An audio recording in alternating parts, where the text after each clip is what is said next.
বন্ধুরা নমস্কার বন্ধুরা, আজকে নিয়ে এসেছি আমলকি। আমলকি এখন শীতকাল, কম বেশি সব জায়গাতেই এখন পাওয়া যায়। একদম বড় বড় সাইজের আমলকি পেয়ে গেছি আজকে। এই যে 1 কেজি আমলকি এখানে নিয়ে নিয়েছি, ধুয়ে পরিষ্কার করে নিয়েছি। এটা আমলকি এখন ভাপাবো, ভাপিয়ে তারপর এটা চ্যবনপ্রাশ বানাবো। এখানে আমার লাগবে 1 কেজি আমলকিতে 600 গ্রাম গুড় লাগবে। আর মশলা যখন দেবো আমি তখন দেখিয়ে দেবো। এখন এটাকে আমি ভাপাতে দিচ্ছি, 15 থেকে 20 মিনিট ভাপাতে দেবো। তারপরে ভাপানো হয়ে গেলে ঠান্ডা হলে তারপরে আমি এখন দেখাচ্ছি। বন্ধুরা এখানে আমার সেদ্ধ হয়ে গেছে আমলকি, আমি জলটা ফেলে দিয়েছি, ভাপ থেকে উঠিয়ে নিয়েছি। আমি যেহেতু ভাপে হচ্ছিল না তখন আমি জলে সেদ্ধ দিয়েছিলাম। এই যে এরকম ফাটা ফাটা হয়ে যাবে তখন বুঝতে পারবেন যে আমলকিটা আমার সেদ্ধ হয়ে গেছে। এই যে ফাটা ফাটা হয়ে গেছে। আমলকি তো গুণগান সবাই জানেন, কত গুণ আছে। আমি এখানে সর্ষের তেলটা আগে দিয়ে দিচ্ছি।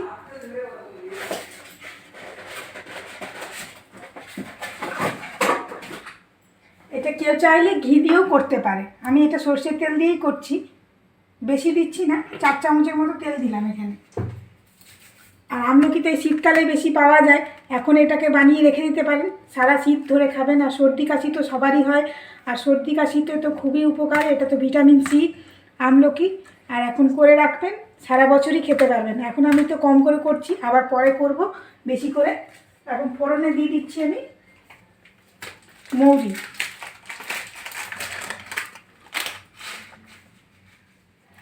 এক চামচের মতো দিয়ে দিলাম মৌরি।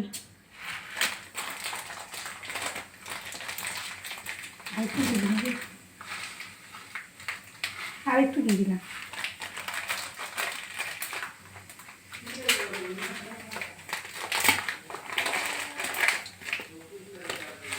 আর 1 চামচের মতো দিচ্ছি জোয়ান।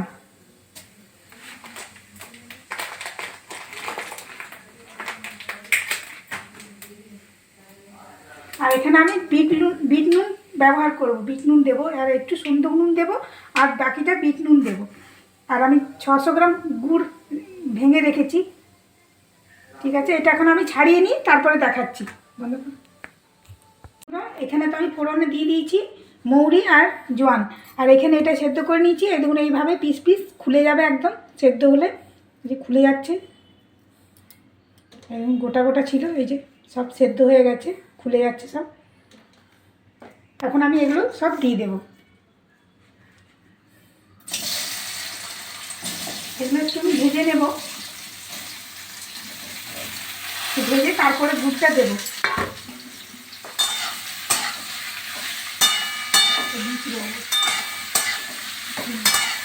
একটা দিয়ে চলে গেছে চিনি পর।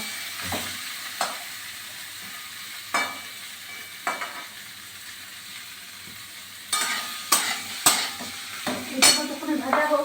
আর এখানে আমি এই যে মশলাটা ভেজে নিয়েছি, শুকনো খোলায় ভেজে নিয়েছি কড়াইয়ে।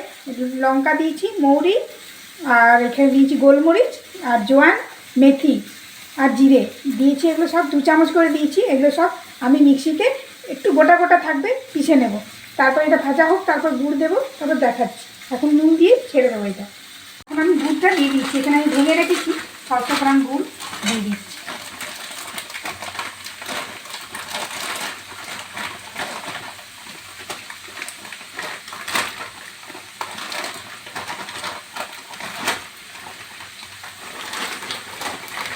মাথার মধ্যে আসতে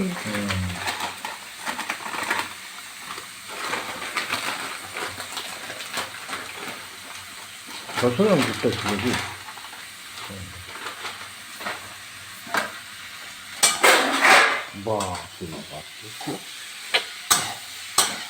এখন এটা নাড়াতে নাড়াতে একটু জল বেরিয়ে যাবে, দুধটা গলবে তো। আর এখানে আমি মিক্সিতে মশলাটা গুঁড়ো করে নিয়েছি। এরকম একটু গোটা গোটা ভাব থাকবে, এরকম ভেঙে নিয়েছি পুরো, মানে গুঁড়ো করে নিয়েছি, কিন্তু সামান্য একটু যেন মুখে লাগে সেরকম গুঁড়ো করে নিয়েছি। খুব সুন্দর সেন্ট বেরোচ্ছে। এটাকে নেড়ে নেড়ে পুরো শুকিয়ে নিতে হবে।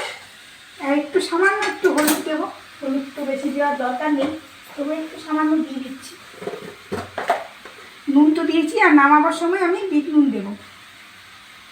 আমি দিয়েছি সিন্দুর নুন, কেউ এমনি নুনও দিতে পারে, কিন্তু সিন্দুর নুনটা দেওয়াটাই ভালো হবে। ঠিক আছে বন্ধুরা, এখন এটা হোক। জলটা আমার টেনে গেছে, এই যে শুকিয়ে গেছে জলটা। এবার আমি মশলাটা দিয়ে দেবো, আর একটু বিট নুন দেবো।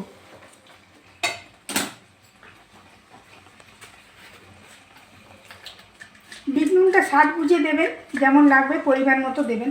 আমি এই 1 ঢাকা দিলাম এখানে।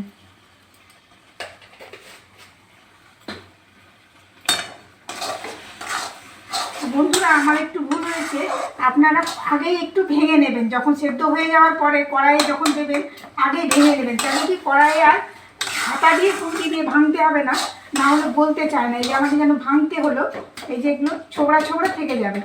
ওই জন্য একটু হাত দিয়ে যদি ভেঙে নেন আগেই, একটু ভালো করে চটকে নেবেন, তাহলে এটা হবে না। একটু একটু ডালা ডালা রয়ে গেছে, এগুলো থাকবে না। এখন আবার নামাবার সময় আমি মশলাটা দিয়ে দেবো।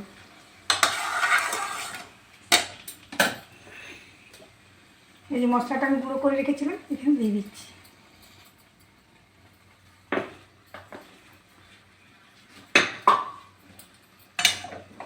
আর বন্ধুরা আমি তো এটা বেশি দিন আমার থাকবে না, সেই জন্য আমি একটু ভিনিগার দিচ্ছি না। আর ভিনিগার দিলে বেশি দিন থাকবে, আপনারা চাইলে একটু ভিনিগার দিয়ে দেবেন, তাহলে অনেক দিন থাকবে। বন্ধুরা এইটা কিন্তু সঙ্গে সঙ্গে গরম থাকতে থাকতে খাবেন না, একটু চেখে দেখে নেবেন নুন ঝালটা, তারপরে কিন্তু 2 দিন পরে খাবেন, না হলে কষা ভাবটা বেশি লাগবে। আর 2 দিন পরে খেলে কষা ভাবটা অতটা লাগবে না। ঠিক আছে বন্ধুরা, তাহলে টাটা।